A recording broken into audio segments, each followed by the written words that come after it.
Well, hello everyone, and welcome to Unpopular Outlander Opinions. So first off, I am bundled up because we had our first snow last night, and my apartment does this weird thing where, like, if I turn my heat on, it gets ridiculously hot in here, but if I don't turn it on, I freeze like a popsicle. But we're still at the part where I'm denying that it is winter, so we're all cuddled up. Finally got to pop in my Hello Lovely box headband, which is nice and cozy. It says Book Babe. And my Dinafash Sassenach sweater. And we're going to be doing Unpopular Outlander Opinions. I have some brandy here. The kind that I have tonight is E&J Spiced. I really like E&J, particularly their apple brandy. And then I have it mixed with a little bit of a mixer because I'm not that hardcore. I would like to be, but I'm not. So we have that. And before we get into these hot takes, these unpopular opinions, which some of them are really unpopular and some of them just aren't, because this fandom has been around for 30 years, y'all. Let me reiterate that.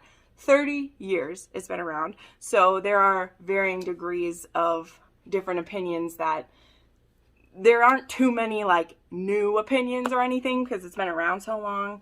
But I thought it would be fun because we're going to do a little bit of story time first. So those of you who know this and you just want to get to my hot takes, you can go ahead and skip to this time where we will start. But I just want to say some stuff up at the front of this. Oh, my nose is also red because I've been blowing my nose a lot because it's cold, not because I'm sick. Anyway, sorry. Jennifer, the red-nosed booktuber today. But I'm going to get a few things out of the way because, and I've said this a couple times in recent videos, when I first made Outlander videos 2 years ago now, my channel was tiny. I really only had really serious like book fans following me because I was doing a series where I have a review, some of them from 30 minutes to some of them an hour and a half, where I do reviews of every book in the Outlander series. Sorry, I was pointing to them because up there I have my beautiful set. But since I sit on the floor, this is what we see. And I have been and will always be more book focused on this channel. I've said this before. I actually started with the show. The first 8 episodes were out when I started watching, and I binged all 8. And I was like, oh my God, what happens? Because there was a cliffhanger. And so also being a book reading woman, I finally started reading the books, which I had seen around for, you know, pretty much all my life. I mean, these books came out after I was born. So yes, youngins, there are people who've been reading these books since before you were born. And there will be people reading them after we are dead because I believe they are that wonderful. So, that being said, I'm familiar with both sides of this fandom. I started as a show watcher, and I became a book reader. And when I decided to review Outlander on my channel, at the beginning of every review that I ever do for the TV show or for the books, I say that I am reviewing this show and critiquing the show as a book lover. I cannot undo that. I don't wish to undo that. There's plenty forms of media where they will review just the show, where they will talk about just the show. And when people say, oh, but that's not what happened in the book, they'll be like, we're just talking about the show. We're not talking about the book.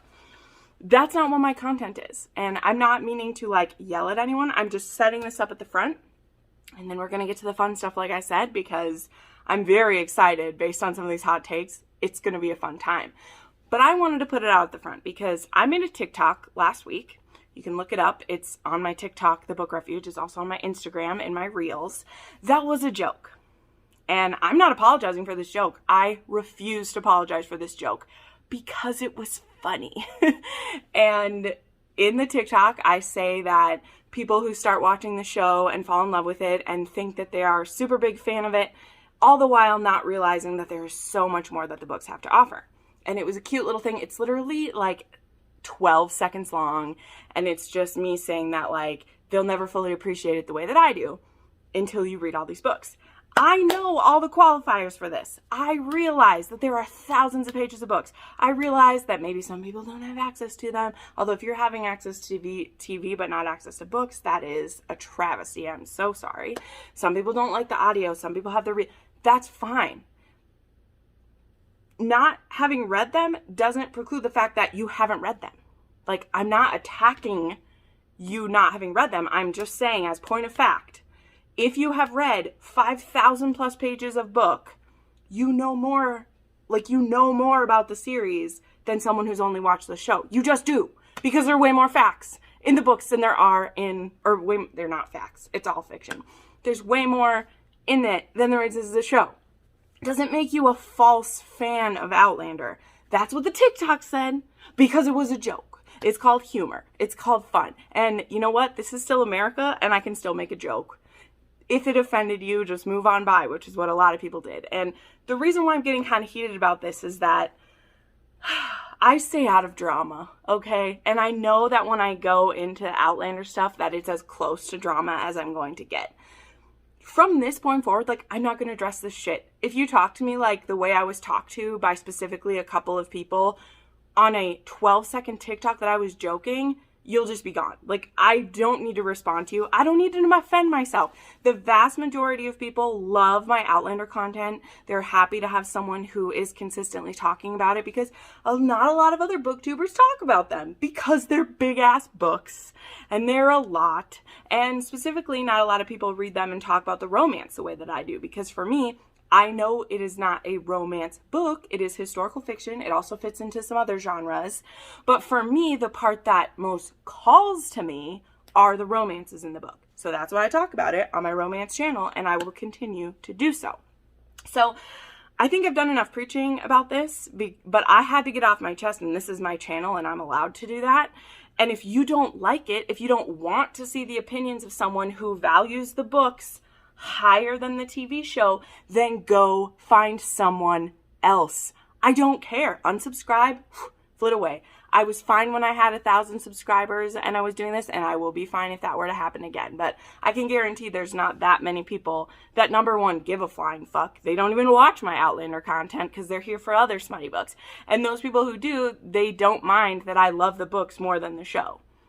I still think the show is fucking fantastic and some of the best stuff that's on now, but as someone who is a book lover first and foremost, the shows don't always cut it for me.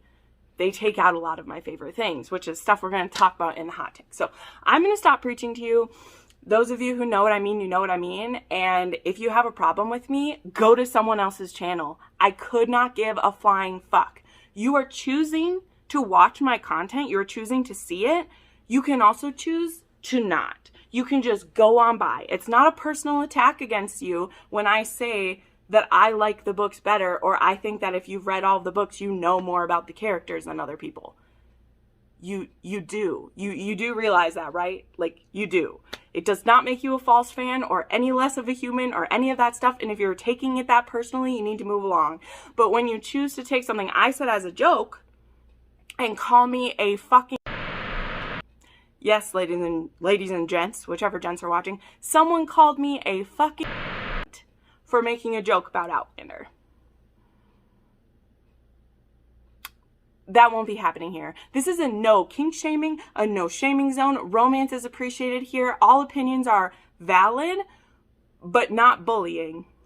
And after you've been blocked, when you look me up to find me again to call me an effing C word, you lose the ability to have an opinion on my page specifically. Because I'm not the only one who thought it was funny, and it also wasn't a personal attack. And if you took it that way, you have bigger issues taking a joke on the internet personally. There's a lot of things that I see on the internet that I want to take personally, and you just have to scroll by. It's called being an adult. And I make a space for intelligent conversation, not calling people bad names.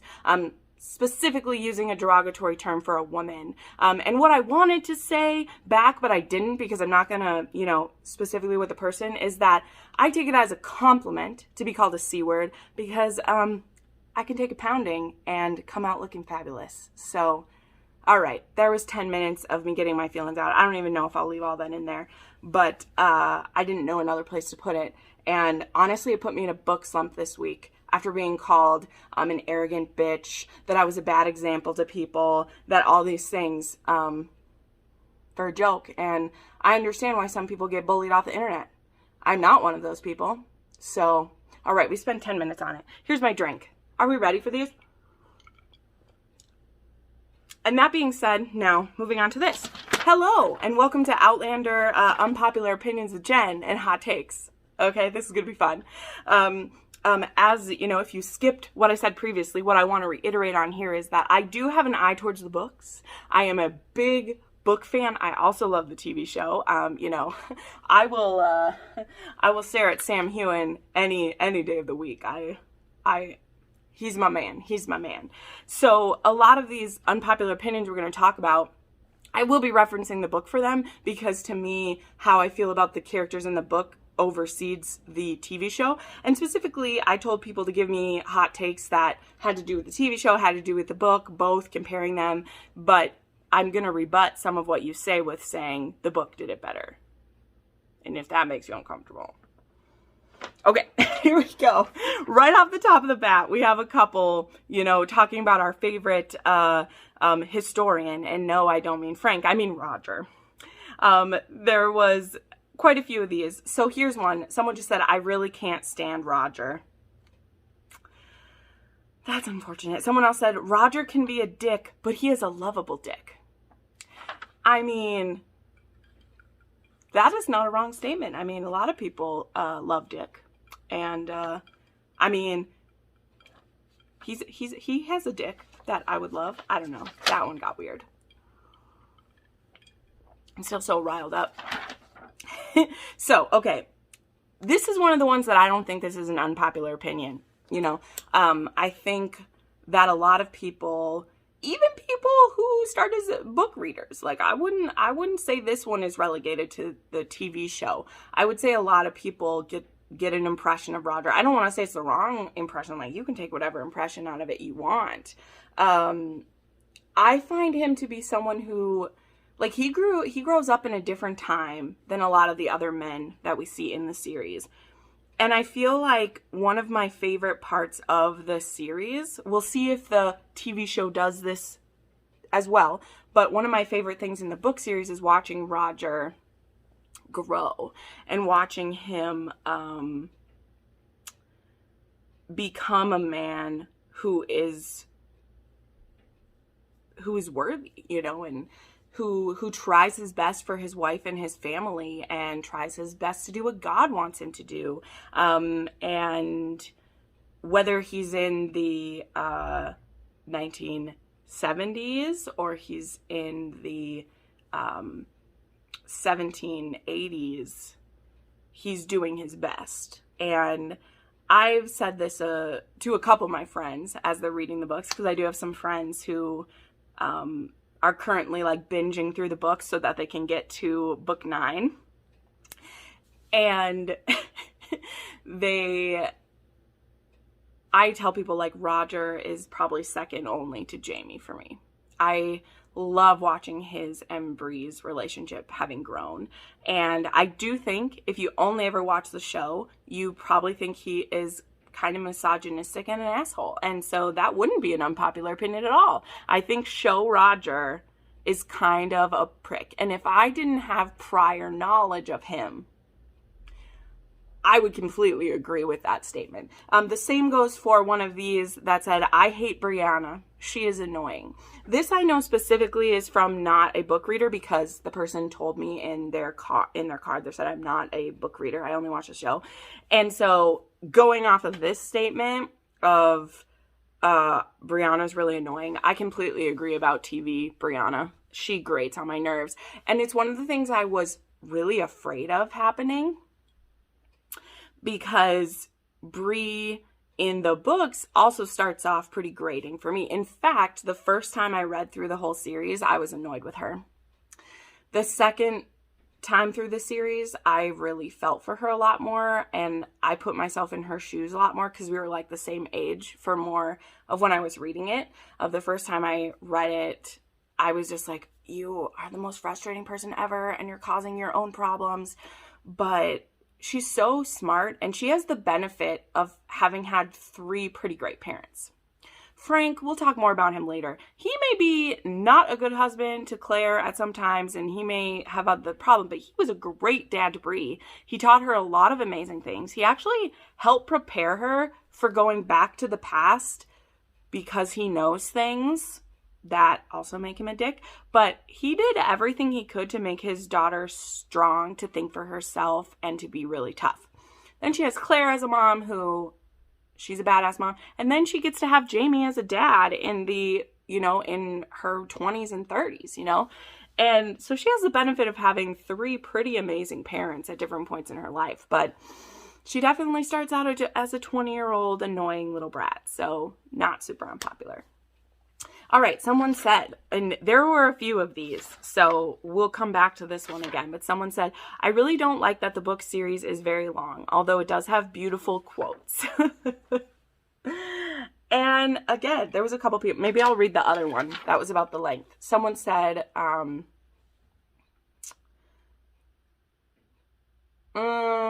here we go. We'll read this one. I know you love the book series and the show, and I'm glad that you have them. That being said, I've never watched the show, and I have no interest in it because I did not like the book series. A lot of it had to do with the authorial voice. Do we really need 3 pages to describe a sunset, as well as the length of them? These are not complicated worlds that she's building, like a high fantasy, with political systems and religious in cases, but her page count rivals authors of Tolkien and Martin. Why? She needs a better editor, as these books could have and should have been cut down. And I think someone else too said that maybe people were afraid to cut her books because she is so popular, which I would rail against that a little bit, because for her first 3 books, which are the smallest ones, but they're still pushing a lot of pages, she was an unknown author at that time, and they still bought it as is. So there's that. I was just having this conversation with Tiffany today about the length of the books, and I think it really depends on if you like this style of writing and if you're interested in the kind of story that's being told. This story, for a vast majority of it, really is the day-to-day life of people living in the 40s to 80s, okay? This isn't as big of an adventure novel as I think a lot of people think that it is. It is much more quiet than you would think. And not everyone wants to read that. That is not a completely unpopular thing to say. Some people don't like that kind of prose. And as in my quote-unquote normal romance life, I've spoken at length on this channel about that I don't like overly wordy things. This is a complete bias for me and a complete thing due to how Diana tells a story. I want every word that she has. So I don't think your opinion is unpopular. I think there is a reason why people don't even try the series, although I do my damnedest to convince people to give it a shot, because sometimes they find it is for them, whether it's listening to the audios or whether it's reading them. Some people don't have the time that they can commit. Reading a series like Outlander would take them years because it would take up all of their time. If you're someone who reads, let's say you read 2 or 3 books a year, but they're 300-page books. Well, this is the book you're reading that year, So I don't think that that's wrong. That's a style choice. I find that each time I reread them, I wish there was even more words. Tiffany described it in a good way of that it feels like the amount of time it takes you to read it is the amount of time you're spending with them, which, yeah, that's literally true, the amount of time and I want to spend every day and month and year with these people. I feel like I know these characters so well, more so than any other series I've ever read, because I've read the most pages of this series that I've read of any other series. And if you're not connecting with it, if it's not working for you, then the series is too long. But if you love it and you're connected with it, it's everything, and it's too short even. I'm already sad. I don't even have it in my hands, and I'm already sad to finish the next one, because who knows when we'll get the last book. Supposedly there'll only be 10. That's what she said, but herself can change her mind whenever she wants. And that's why if you don't want to commit to all of it, you don't have to. This is a completely optional thing. No matter how many times I recommend Outlander to you, you don't have to read it. Imagine that. because it's a free country.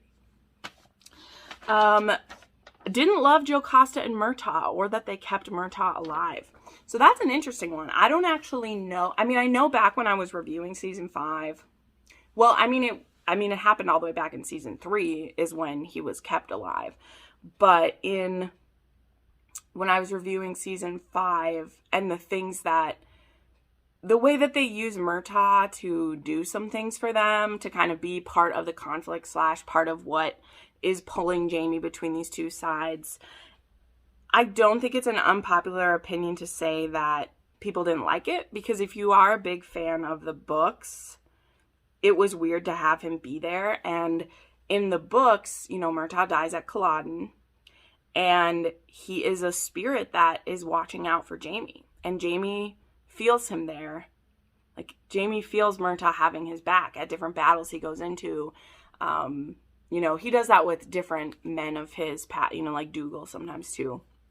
So yeah, I definitely agree with you. I definitely didn't love that they had Jocasta and Murtagh have a thing, even though I love older love whenever it's depicted, because Jocasta and her manservant Ulysses actually have a relationship, a pretty long-standing, committed relationship the two of them have, which I wasn't a huge fan of in the books either, but it still is taking the story in kind of a different way. So I agree with that one.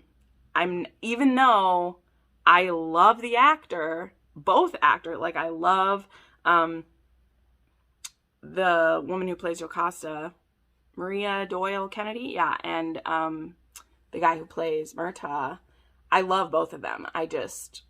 I'm never a big fan when the show takes that big of a change. Like, that is tough for me.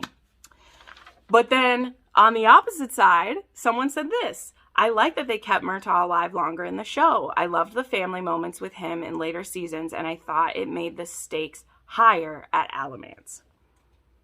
See? We just got all kinds of conflicting emotions here. So, for this, I see this point as well, and letting Murtagh be able to meet Brianna and having him be kind of the symbol of the revolution is very interesting. So I see that point. And the same thing I said, like, I love the actor, and he was great. And him and Sam, they obviously work off each other very well. My only thing with him not dying having him not die for Scotland at Culloden, and having him die for what he sees as kind of the same cause, but in America, I just don't think that it was necessary. Like Murtagh Fitzgibbons made his stand at Culloden, but he was fun to have around, and that scene where they recognize each other in the forge, it's very beautiful. I love it. Here's one. And they're just saying, I love it, but I would say there is too much history and not enough romance. So I would say that I agree with your statement. I wish there was more romance as well. I particularly wish there was a little bit more sexy times in some of these. But Diana never writes a sex scene that doesn't have a purpose, so we're not just getting smut whenever we want it or anything. But also, these books aren't technically romance. Let me say that wrong. They are technically romance because each book, it's a happy for now. Like, they're literally together pretty much the whole book. Like, the only one that doesn't end with a happy for now is Dragonfly and Amber. All the rest of the books end with, well, that's not true either. Dragonfly and Amber doesn't end with a happy for now, and neither does An Echo in the Bone. But all the rest of them end with a happy for now. But we do have many different couples throughout the series too. It isn't just Jamie and Claire. Roger and Bree are very important to me. Ian and his wife are very important to me. We get to see a lot going through it. So I would never say no to there being more romance. But I do love the history parts of it, and I love the different people we get to run into. So I don't think that is an annoying statement. Someone just said, Jamie deserves better than Claire. And I think that's a hot take. I would like to know if this person is a book reader or show watcher, is what I would like to know. I don't really agree with it in either statement. It definitely is a hot take. Someone also says Claire is annoying in the books and the show. And again, I say, like, that's a matter of perspective. Yes, Claire causes a lot of problems. Is Jamie perfect? No. They're characters. This is a story. They have to be causing us issues to keep the story going. That's just how it is. That can get grating on some people. I think that it's the most grating for me in Outlander. But I also understand it the most in Outlander. Because for a good part of the book, she is trying to get back to Frank. So it doesn't matter how sweet this young Scotsman is. He's not her husband until he is her husband. And then it's different. So someone just said Claire is bossy. And I had that person clarify, and they were like, as in, she's really take charge in like a leader kind of way. So if you're meaning it that way, that she is a leader and very, that's true. I think Claire is, and it's actually kind of described in Outlander that when Claire in a scene where she's in, she will call herself Beecham when she's in a stressful situation. So she'll say, Beecham, time to get your head in the game. And it's like she clicks in her nurse brain or her doctor brain whenever that happens. And she just will start throwing off orders. And it doesn't matter if it is a man as strong and crazy as Dougal, or if it's her husband, or if it's her son-in-law or her daughter. Like, she gets shit done. So I would say she's bossy, but she's kind of my biggest girl crush ever, because she definitely gets wiser, but she never loses her, like, sassy spark where she's just, well, I think I know best. And I guess also I'm also a know-it-all, even when I try not to be. So I kind of relate to that sometimes as well. So that's a bit telling about me.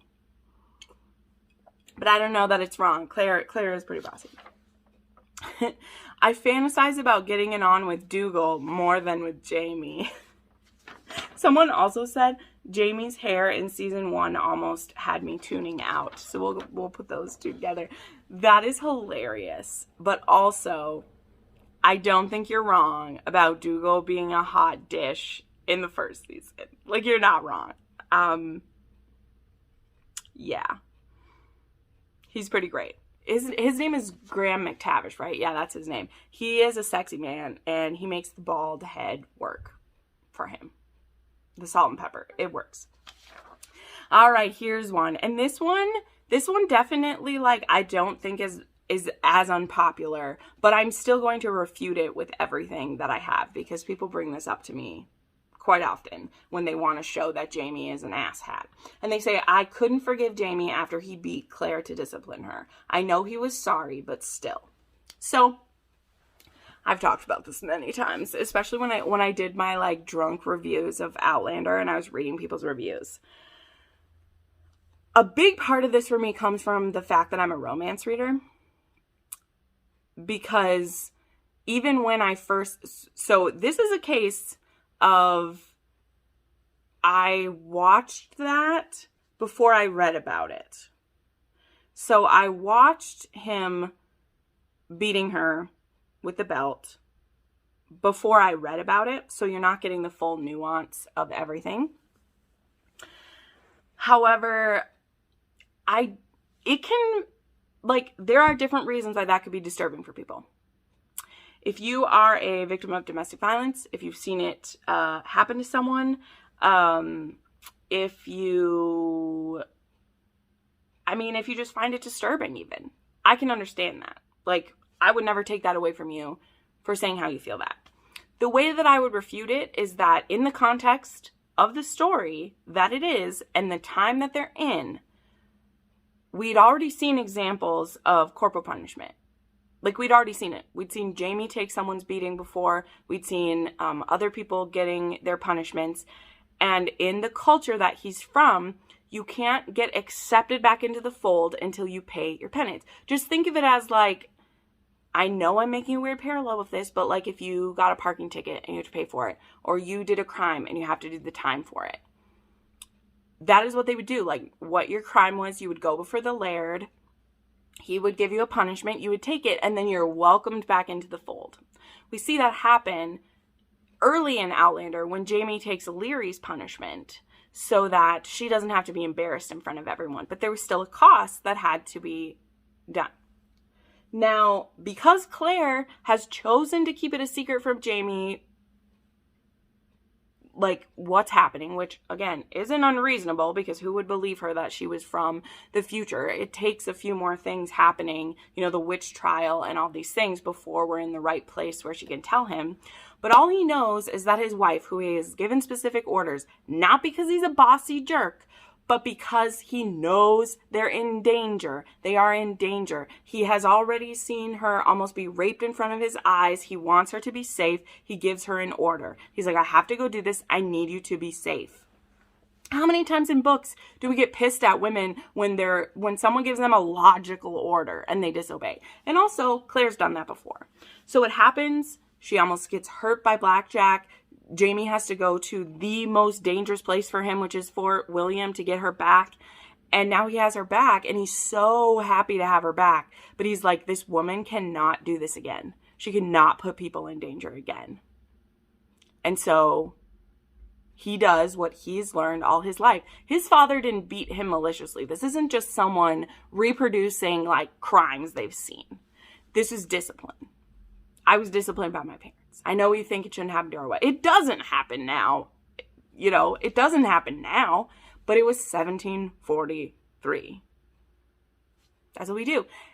And the reason why, even if you are bitter about it, because in Claire's mind, we're like, why the fuck is he doing this to me? It isn't just about him being sorry. I wouldn't call it as simple as he just says he's sorry and so we should forgive him. It isn't as simple as that. Because initially, he's not sorry. He tells her, I was like, this is what had to happen. And after it does, the group welcomes her back in. Even she realizes, like, why it happened. She's still pissed about it. He doesn't know what to do. He's torn up about it. He gets drunk that one night. He's like, what do I do? I love my wife. I desire her.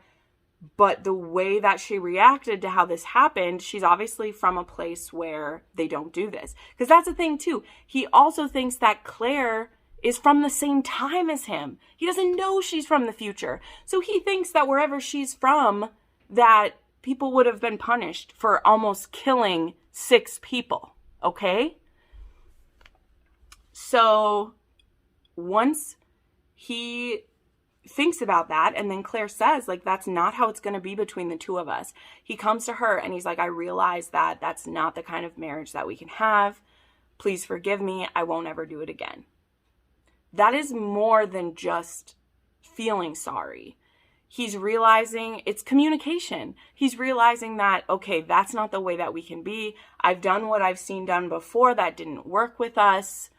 I will never do that again. And you have my word. And guess what? He never does it again in 35 plus years of marriage. So I don't know what else to say. This isn't an example of an abusive man who it's just the beginning of abuse. This was discipline, failed discipline option, did not work, will not ever do it again, and it never happens again. Even in a later book, when Claire wants to be punished, she wants to be disciplined for something that she did because it hurt people. He's like, I promised I would never discipline you again. So you just have to deal with your guilt, because she wants to be disciplined so she can feel like she's paid for what she did, and she won't. That was a really long answer, but it's one that people like want to throw in my face when they're like, oh, well, Jamie did this. And I'm like, you're missing the entire context around it. And it's even what Diana will say herself. Like, she didn't just throw in a spanking with a belt because she thought it was kinky. Like, there was context for it. There was reason. Jamie is the type of man who would do that. But he's also a progressive man. Jamie Fraser is a progressive man for his time. And when he sees something isn't working, he's willing to admit he was wrong and change. What else do we want in our husbands? I don't know. I spend too much time on that. Also, the person who commented that, this isn't just you who thinks that. I just wanted to get that off my chest. it's apparently a night for that. It also doesn't mean you have to like that he did it, because we don't have to like that he did it. But to say we couldn't forgive him because of it, I do wonder if there's something more underlying why you think not, because these two go on to have one of the most beautiful marriages, like, ever. And it's not like he's beating her whenever she says the wrong word. Like, it was a isolated incident and never, ever happened again. Claire and Jamie aren't always right, and I'm fine with that. That is not a hot take. I agree with you. I don't hate her, but I really don't like Jenny. I also agree with that. Honestly, when I liked show Jenny, Laura Donnelly, a lot better than book Jenny. There's some great moments that Jenny has, but she's honestly someone who's really of her time. And she's very judgy. She's a very loving woman, but she's also very judgy. And her and Claire, they have a beautiful and frustrating relationship. Like, even when we get very far into the series, like, there's some beautiful moments in book 7, in Echo and a Bone, when we were back in Scotland for some things happening. But she's a stubborn lady. She causes us a lot of problems, so I don't think that's wrong. The part when Jamie and Claire meet again makes me cringe. And this is not a book reader, so they're talking about in season 3. Interesting. I sobbed my eyes out in that one, so I don't have too much to say there. I don't care how much Frank means to Claire. Asking Jamie to spare him, just no. I also think that that's not unpopular. Oh my gosh. So frustrating. It is so frustrating when it's happening. Like, you're totally right. It is the worst when, especially all the emotional things we're going through when we're in Paris, to ask Jamie not to kill Blackjack Randall is so frustrating. Especially because, as we will learn, we didn't even, like, need Blackjack for that. Because it isn't his baby. So, yeah. I find Blackjack fascinating. He's the version of a very scary sociopath who, he's that kind of, like, lawful mixed with chaotic evil. He's a very interesting mix. Like, he definitely is that person who they got themselves into the right position and are able to just do whatever they want with impunity, especially the time that he lived in. But he's also fascinating because he has that one weakness, and it's his little brother. And I find that so fascinating. Especially someone who likes to read, like, books about sociopaths and psychopaths. It's very interesting.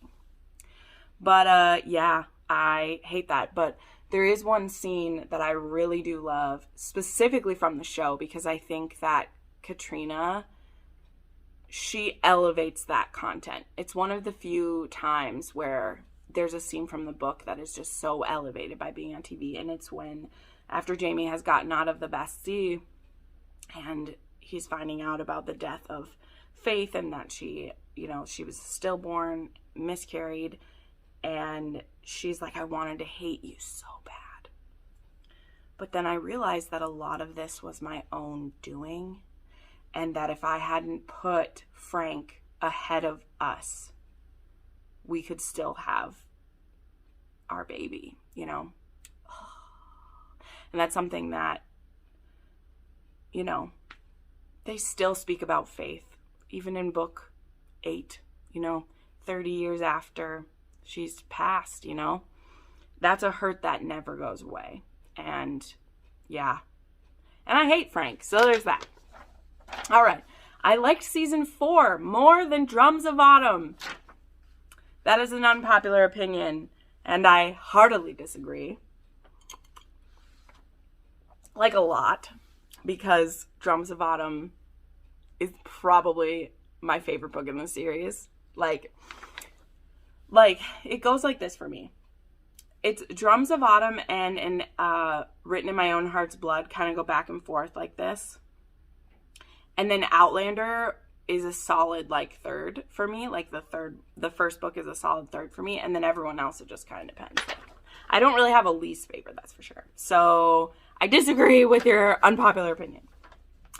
All right, here we go. Regarding the show, I'm still mad that the show cut the Jamie and John kiss from Voyager, chapter 59. The show creators / stars should have been brave enough to show it, but they were too afraid of homophobes or fanatic Jamie and Claire fans.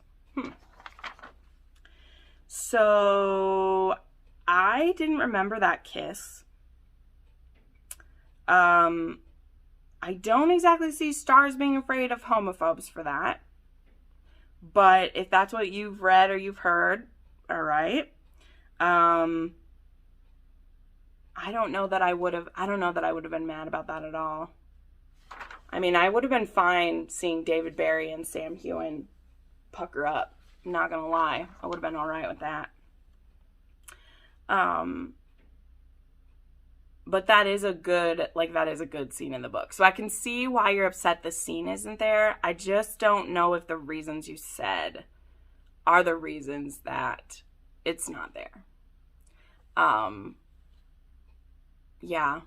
And I don't think in the show they fully flesh out the deep, beautiful bond between John and Jamie. I mean, that's a relationship that is so wonderful and painful and beautiful. It's so good. Anyway, my husband once told me that he preferred Frank over Jamie. That is not an unpopular opinion, because there are a lot of husbands who like Frank over Jamie. Because a lot of husbands, I feel like when we're watching the show, feel like they'd be the Frank rather than the Jamie.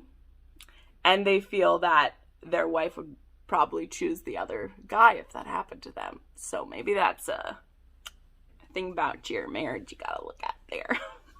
But I don't think that's an unpopular opinion. I don't agree with it, because I mean, also, I'm assuming your husband's just watched the show. You'll have to tell me, whoever it is who said that.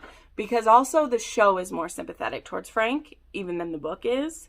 The books don't completely trash Frank. A lot of that is internal feelings. Frank drives me nuts.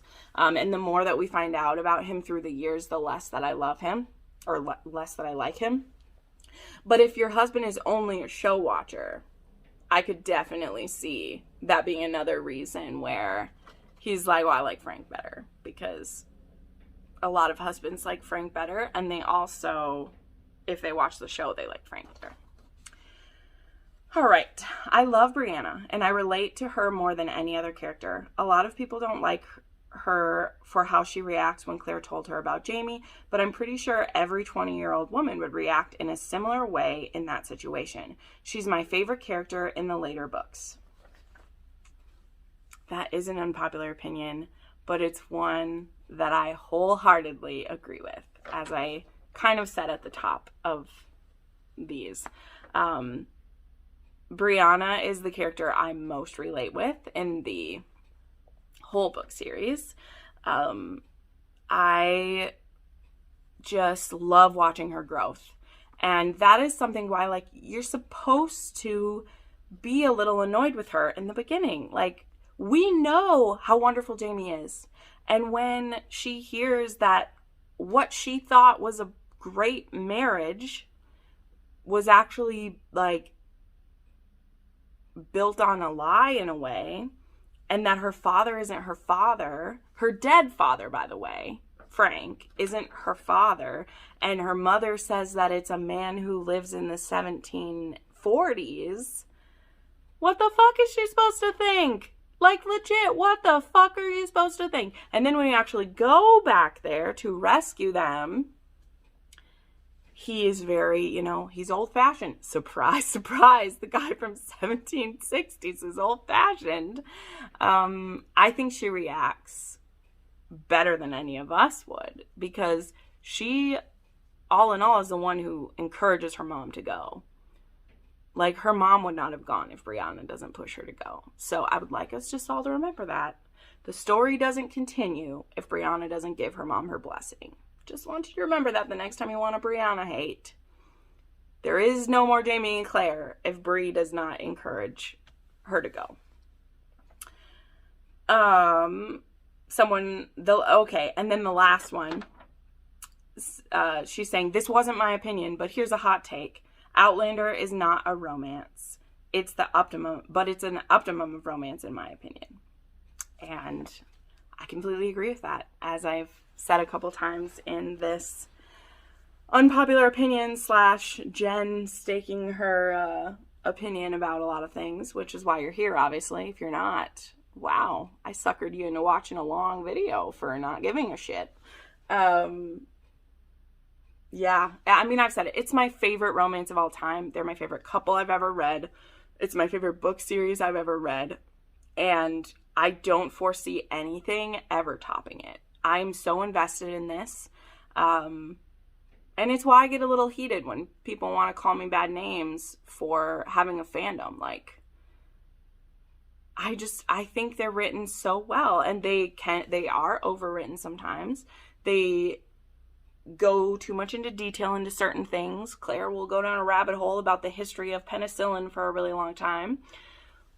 But at the end of the day, like, you don't have to read them if you don't want to. And I'm really thankful for every single page that we have. And I so look forward to reading Go Tell the Bees That They're Gone. And yeah.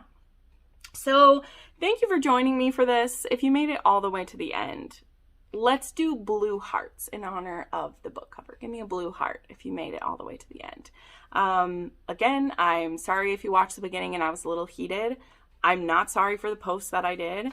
And just know that with Outlander content going forward, as it has been in the past, I am a book-focused channel. I will review the TV shows.